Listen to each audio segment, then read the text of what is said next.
Supreme court में जुमेरात को एक अर्जी दायर की गई जिसमें सीएए को आईनी करार देने की अपील की गई थी। इस पर समाअत करते हुए चीफ जस्टिस एसए बोबडे ने सख्त तबसरा किया।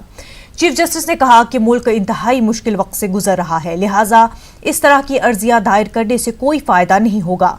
सीजेआई ने मजीद कहा कि इस कानून के आईनी होने के हवाले से आज भी कयास आराइयां लगाई जा रही हैं। चीफ जस्टिस ने इस दौरान ये भी कहा कि हम ये ऐलान किस तरह कर सकते हैं कि पार्लियामेंट के जरिए मंजूर होने वाला कानून आईनी है। आईन साजी का हमेशा अंदाजा ही लगाया जा सकता है। सुप्रीम कोर्ट ने कहा कि सीएए के खिलाफ दायर तमाम दरख्वास्तों की समाअत उसी वक्त शुरू होगी जब तशद्दुद मुकम्मल तौर पर बंद हो जाएगा।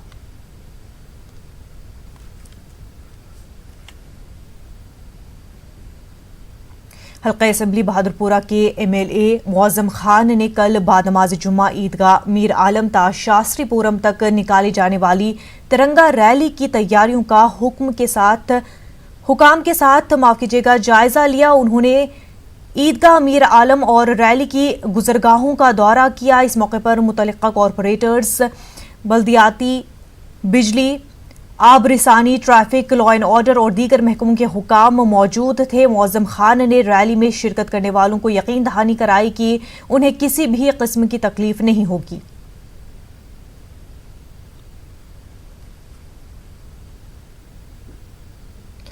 रुक रुक कर हो रही बारिश और कपकपाती सर्दी भी जामिया मिलिया इस्लामिया के एहतजाजी तलबा के जज्बे को कम नहीं कर पा रही है। जामिया के तलबा के मुताबिक वो सीएए की मनसूखे तक अपने एहतजाज को जारी रखेंगे। तलबा के मुताबिक उनकी ये लड़ाई हिंदुस्तान के आईन की हिफाजत के लिए है। मैं इस वक्त जामिया मिलिया इस्लामिया कैंपस में हूं। पिछले 28 दिनों से यहां पर नागरिकता कानून यानी शहरियत कानून के खिलाफ, एनपीआर के खिलाफ प्रदर्शन हो रहा है, एहतजाज हो रहा है। बहुत सारे लोग मौजूद हैं, हम इनसे बात करेंगे। आप लोग यहाँ काफी वक्त से यहाँ पर प्रदर्शन कर रहे हैं, अब कब तक? और सरकार ने तो कह दिया कि वो कहीं ना कहीं पीछे नहीं हटेगी। देखिए, जितने भी लोग यहाँ पर प्रदर्शन कर रहे हैं ये संविधान सेनानी हैं, और जब तक ये काला कानून वापस नहीं लिया जाएगा जिसने मुल्क के प्रियम्बल को तोड़ करके रख दिया है, जब तक ये प्रदर्शन यूं ही जारी रहेगा। वो कह रहे हैं 1 इंच पीछे नहीं हटेंगे, हम कह रहे हैं हम 1 mm पीछे नहीं हटेंगे जब तक ये काला कानून नहीं दिखाया जाएगा। और जो हमसे कागज मांग रहे हैं वो पहले खुद डिग्री दिखा दें। तो हम लोग इस काले कानून के खिलाफ, जिसने धार्मिक एंगल दिया है, अगर ये लोग आ सकते हैं, रोहिंग्या मुसलमान को क्यों नहीं ले रहे हैं, या हिंदू को धार्मिक नजरिया जो दिया गया है, आपत्ति उससे है। और ये कह दें कि सीए और एनआरसी, जब तक सीए की वैधता रहेगी, जब तक एनआरसी लागू नहीं होगी तो हमें कोई आपत्ति नहीं है। डर एनआरसी से है या सीए से है? डर दोनों से ही है, और दोनों ही काला कानून है। ये मोदी सरकार अपनी तानाशाही करना चाहती है। चाचा, आप बताइए, आपने बहुत वक्त देखा होगा, अब तक इस देश में क्या होता रहा और अब जो हो रहा है वो क्या है? ये हो रहा है, मतलब हमारा जो हक था वो भी छीन लिया गया है। एनआरसी और लागू हो गई, मकान और छीनना चाहते हैं हमारे से। ये नहीं समझे, हमें आज तक एचआरए नहीं मिला 16 से लेकर आज तक। जो हमें बोनस मिलता था दिवाली का, 3 साल हो गए, आज तक बंद कर दिया गया वो। पिछले साल हमें वर्दी, जूते, चप्पल मिलते थे, वो भी ख़त्म कर दी गई। अब एनआरसी ला के हमारा मकान भी छीनना चाहते हैं मोदी जी। लेकिन जिस तरह से हमने देखा, जो जेएनयू में हुआ, जामिया में हुआ, आज वीसी को हटाने की मांग हो रही है। सीए, एनपीआर, एनआरसी, जेएनयू, तशद्दुद, पुलिस लाठीचार्ज। जी, ये जो वीसी को हटाने की मांग हो रही है बिल्कुल सही मांग है, क्योंकि वीसी भी इसका पूरी तरीके से जिम्मेदार है। अगर 13 तारीख को जब हमारा प्रदर्शन चालू हुआ था, अगर वीसी उस दिन से एक्शन में आ जाता तो जो हम पे 15 तारीख को लाठीचार्ज हुआ है, जो हम पे पुलिस का अटैक हुआ है, जो आंसू गैस के गोले छोड़े गए हैं, ये नहीं होते।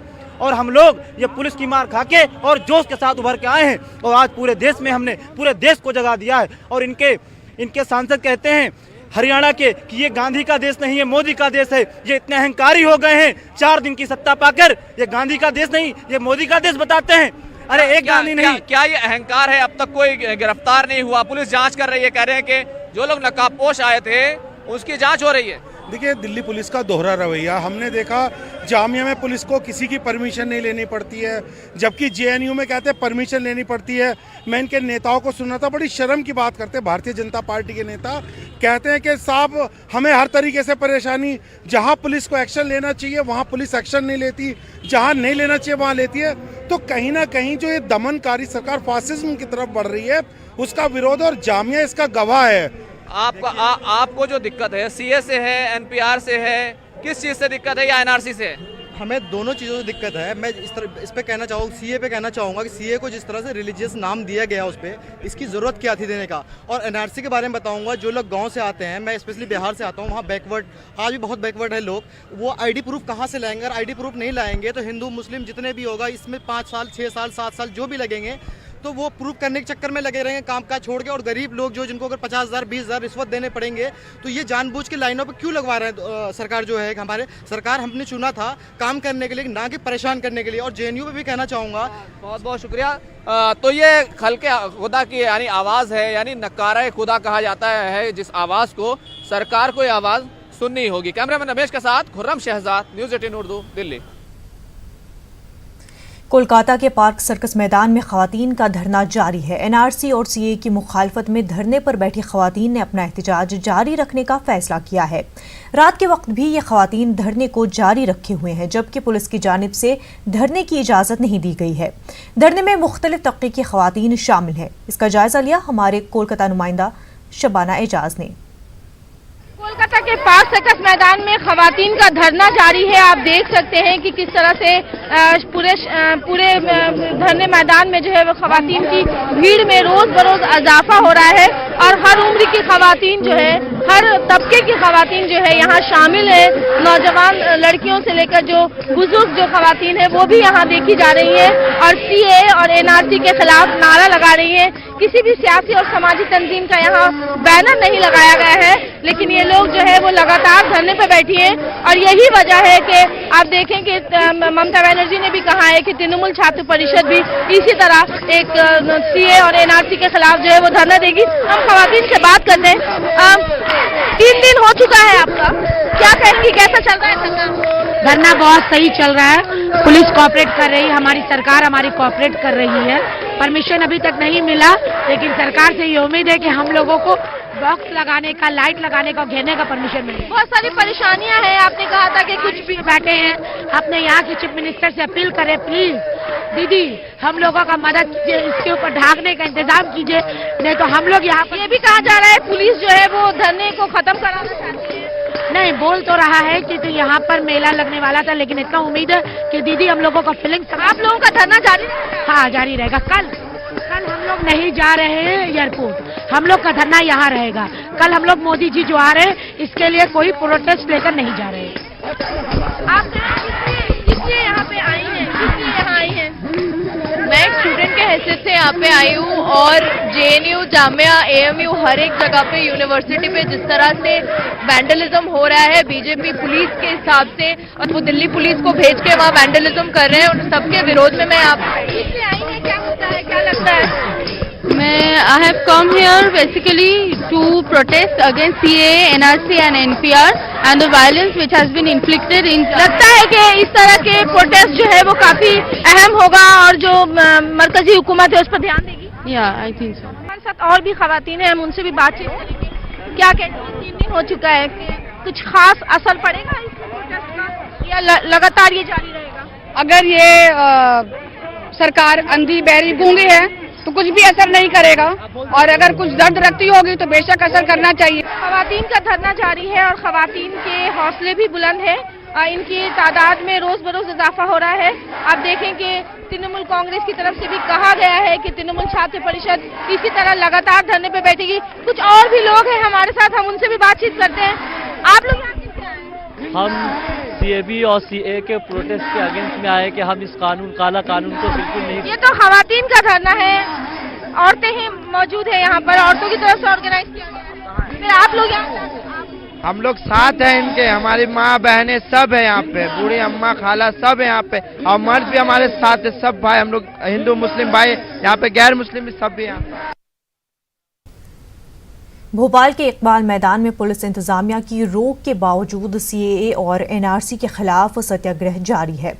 हालांकि कल रात में मकामी पुलिस और इंतजामिया ने सत्याग्रह की तारीख में तौसी करने से इनकार कर दिया है।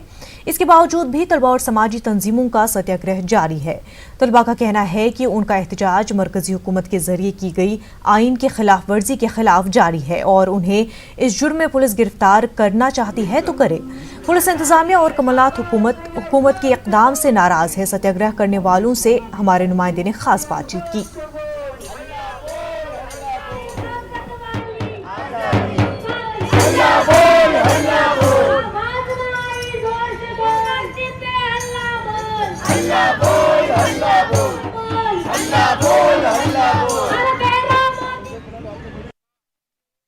एनआरसी एनपीआर को लेकर भोपाल में 1 जनवरी से सत्याग्रह शुरू किया गया था। कल रात में पुलिस के जरिए जो है परमिशन को कैंसिल किया गया, लेकिन हम देख रहे हैं कि यहाँ पे सत्याग्रह जारी है। सत्याग्रह जो जारी है उसका मिशन क्या है और हुकूमत की जो यहाँ पर अड़ंगे डालने की कोशिश जो की जा रही है उस पर बातचीत करने के लिए हमारे साथ मौजूद है। विजय साहब, क्या वजह है कि आपका जो सत्याग्रह जारी था उसमें रुकावट पैदा की जा रही है? देखिए, ये सत्याग्रह 1 तारीख से 1 जनवरी से रात दिन लगातार चल रहा है और ये सत्याग्रह इस बात का सबूत है कि इस देश की जनता, मुस्लिम गैर मुस्लिम दोनों ही प्रकार की, ये देश का जो एनआरसी लागू करने का जो अभियान है, मोदी और शाह का जो अभियान है, उसको रोकने के खिलाफ ये सत्याग्रह चल रहा है और हम लोग उसके खिलाफ लड़ रहे हैं, यहाँ संघर्ष कर रहे हैं। अभी जब तक का ये एनआरसी वापस नहीं होता है, सीए वापस नहीं होता है, एनपीआर का सर्वे जब तक नहीं रोका जाता है, ये सत्याग्रह लगातार चलेगा। ये बात सही है। आप कह रहे हैं सत्याग्रह चलता रहेगा। एक तरफ कमलनाथ जी जो है इसको लेकर जो है रैली निकालते हैं, बयान देते हैं, लेकिन उन्हीं की सरकार में आप लोगों को सत्याग्रह पर रोक लगाई जाती है। ये मध्य प्रदेश की कमलनाथ सरकार का दोहरा चरित्र है। उन्हें केवल जब ये बताना है, खास तौर से आप जानते हैं कि एक सॉफ्ट हिंदुत्व का पॉलिटिक्स है, जब उनको मुसलमानों को ये बताना है कि हम एनआरसी के खिलाफ है तो वो 144 हटा के अपना रैली कर लेते हैं, अपना कार्यक्रम कर लेते हैं। लेकिन जब जनता करने जाती है, जनता सड़क पर उतरती है तो उसके लिए रुकावटें पैदा करते हैं। लोगों की आवाज़ की जो बात की, यहाँ पे जो पुलिस प्रशासन ने जो आपको लिख के दिया है उसमें ध्वनि प्रदूषण की बात, नॉइज पॉल्यूशन की बात कर रही है। तो पुलिस प्रशासन ने जो लिखकर हमको दिया ध्वनि प्रदूषण के बारे में, तो हम सरकार से ये पूछना चाहते हैं कि क्लाइमेट को लेकर जो वार्निंग मिली हुई 10 साल की, तो हमारी सरकारें जो है ना काम कितना कर रही हैं, उन्होंने उन सारी चीज़ों के ऊपर कितनी रोक लगाई है। और अगर हम रोड के ऊपर देखें तो ध्वनि प्रदूषण के लिए तो इतनी भी अवेयरनेस पैदा नहीं हुई है कि एक कार निकलती है वो हॉर्न के ऊपर हॉर्न बजाती जाती है और किसी को इस बात का ख्याल नहीं रहता है। उसके अलावा जितने भी कंसर्ट होते हैं उन कंसर्ट के अंदर कितने हाई से हाई मेगावाट का साउंड लगता है, उसके अंदर ध्वनि प्रदूषण नहीं होता। आप क्या मानते हैं? आपको जो है क्यों यहाँ पर बैठने से मना किया जा रहा है?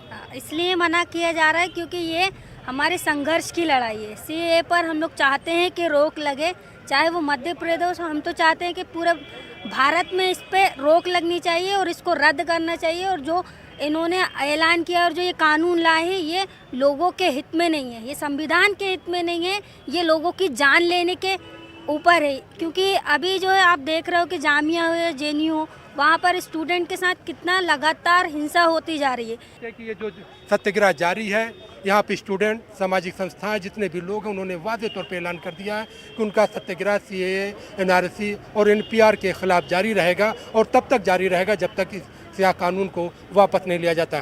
कैमरामैन दीपक के साथ मेहताब आलम, न्यूज़ 18 भोपाल।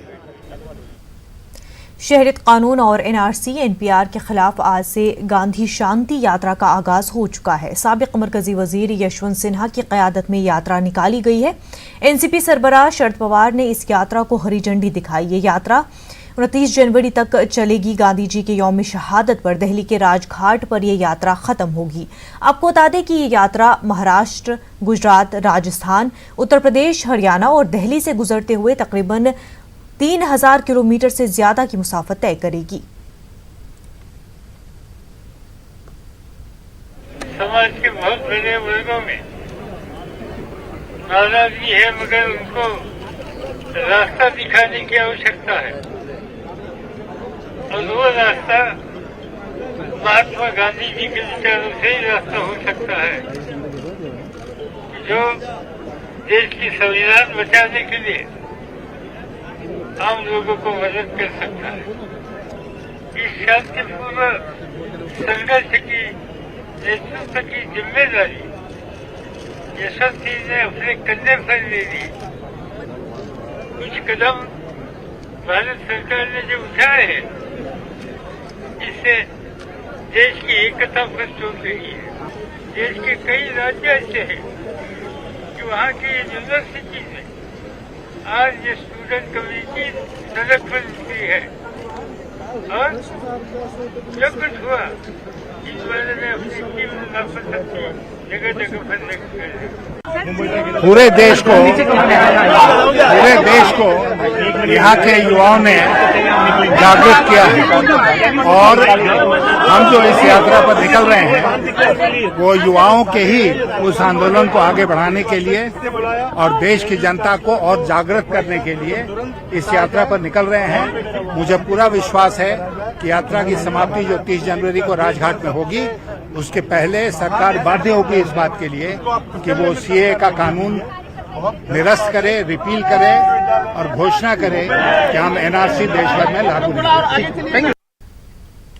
जेएनयू में हुई गुंडागर्दी के खिलाफ दिल्ली में एहतजाज कर रहे कई तलबा को पुलिस ने हिरासत में लिया। इसके बाद भी जेएनयू एसयू की तरफ से एहतजाज को जारी रखने का अज़्म का इजहार किया गया है। जेएनयू एसयू के पुरजोर अंदाज में वीसी हटाओ का मुतालबा करने का ऐलान किया है। राष्ट्रपति भवन तक मार्च को पुलिस की तरफ से लाठीचार्ज से नाकाम बना देने के बाद जेएनयू तलबा यूनियन ने मीडिया से अपील की है कि उन पर पुलिस की बर्बरियत को झड़प न कहा जाए।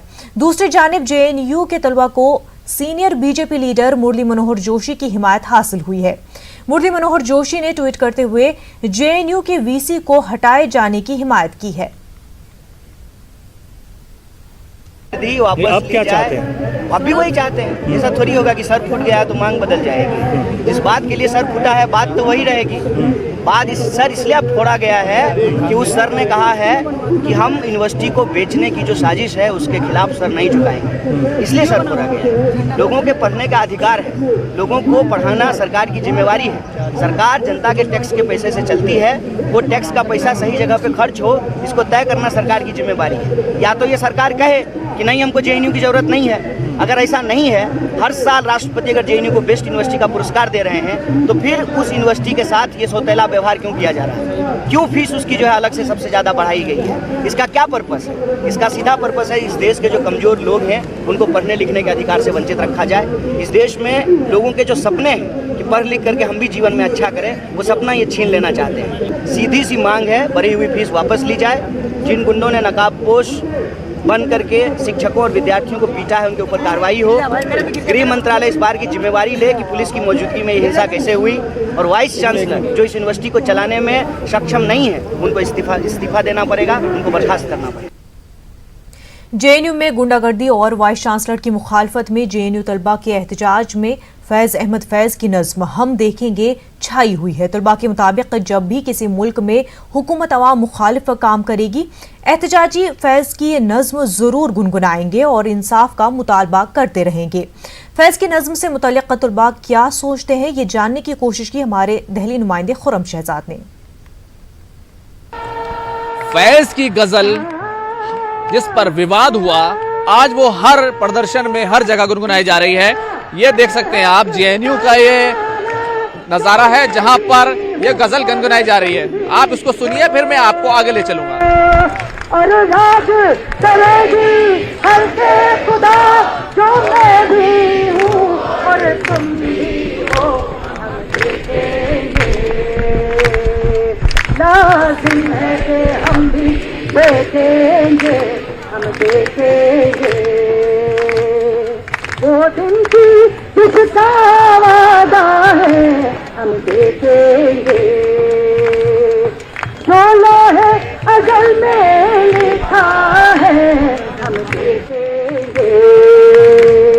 लाजिम है कि हम भी देखेंगे, हम देखेंगे।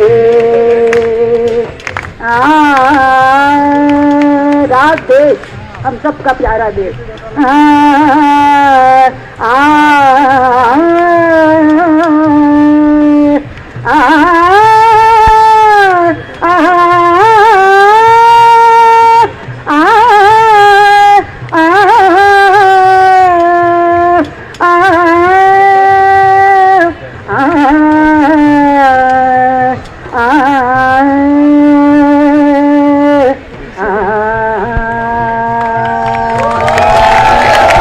फैज की गजल है जिसको आप अभी सुन रहे थे, लेकिन सबसे बड़ी बात यह है कि यहाँ पर जो सारे लोग हैं वो कहीं ना कहीं उसमें कहीं ना कहीं साथ दे रहे थे। क्या सोचते हैं फैज की इस गजल को लेकर के और जिस तरह से इस पूरे विवाद को लेकर के? मैंने देखा आप फैज की गजल गुनगुना रहे थे, ये नज़म गुनगुना रहे थे, क्या सोचते हैं इसके बारे में और इस विवाद के बारे में? शुड आई से राइट नाउ? अभी मैं बोलूं, आवाज आ रही है आपको? अब देखिए, फैज का ये जो गजल है जिसमें इतना विवाद बन गया, वो मतलब नहीं समझ पाए, हम उन्हें समझाने की कोशिश कर रहे हैं। अच्छा आप ये बताइए, मेरे कपड़े से आपको कुछ पता तो नहीं चल रहा है मैं क्या हूँ? मैं फैज की गजल जा रहा हूँ। फैज अहमद फैज पाकिस्तान के हैं, मैं हिंदुस्तान के राजधानी में बैठ कर उनकी गजल गुनगुना रहा हूँ और उस गजल को अपने देश की क्रांति से जोड़ के देख रहा हूँ। फिर ये विवाद क्यों? फिर ये विवाद क्यों?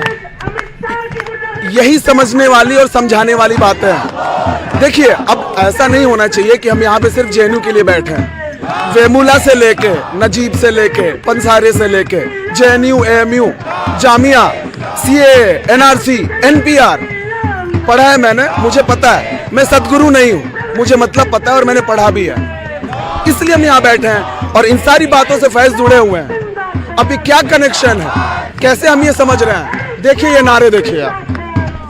बिल्कुल ये फैज का कनेक्शन है। फैज का जो गजल है आप लोग साथ दे रहे थे, क्या समझ में आ रहा था?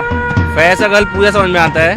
वो सिर्फ एक रेवोल्यूशन के सॉन्ग है जो रूलिंग पार्टी है उसके अगेंस्ट अगर वो जुल्म करती है, that is only a revolution song की वी नो कि आप जो अभी गद्दे पे बैठे हो वो सिर्फ आपको जनता ने दिया हुआ है, अपने आप को भगवान मत समझिए। फिर ये विवाद क्यों? फिर ये तनाज़ा क्यों? जबरदस्ती क्रिएट करने के लिए हुआ है कि ये गाना उर्दू में है और उसको उर्दू एक्चुअली में इंडिया की ही लैंग्वेज है।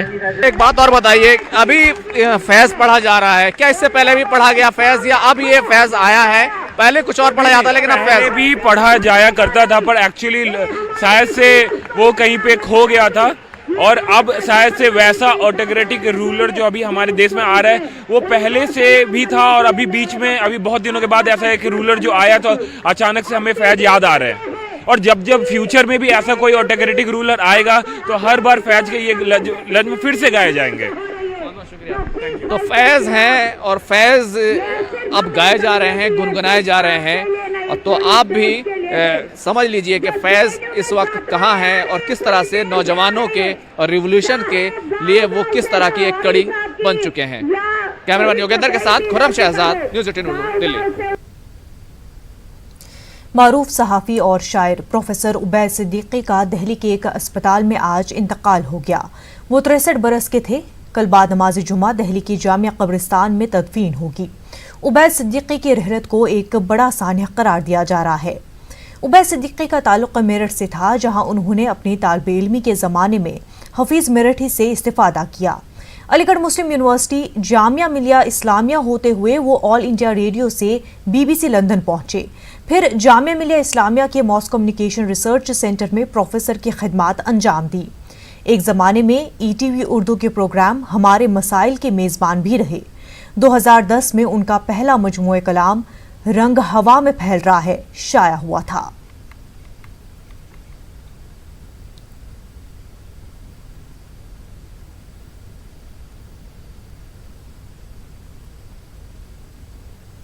मुंबई में अंबेडकर गार्डन बांद्रा मशरिक में ईरान पर अमरीकी हमले के खिलाफ पुरअमन एहतजाज किया गया। अमरीकी हमले में जनरल कासिम सुलेमानी की हलाकत की शदीद मजम्मत की गई। अंबेडकर गार्डन पर जमा होने वाले हजारों एहतजाजियों और उलमाए किराम ने अमरीका के खिलाफ नारेबाजी की और अमरीका पर बैनुल-अक़वामी दबाव बनाने की सिफारिश की और हिंदुस्तान को अहम रोल अदा करने का पुरजोर मुतालबा भी किया गया।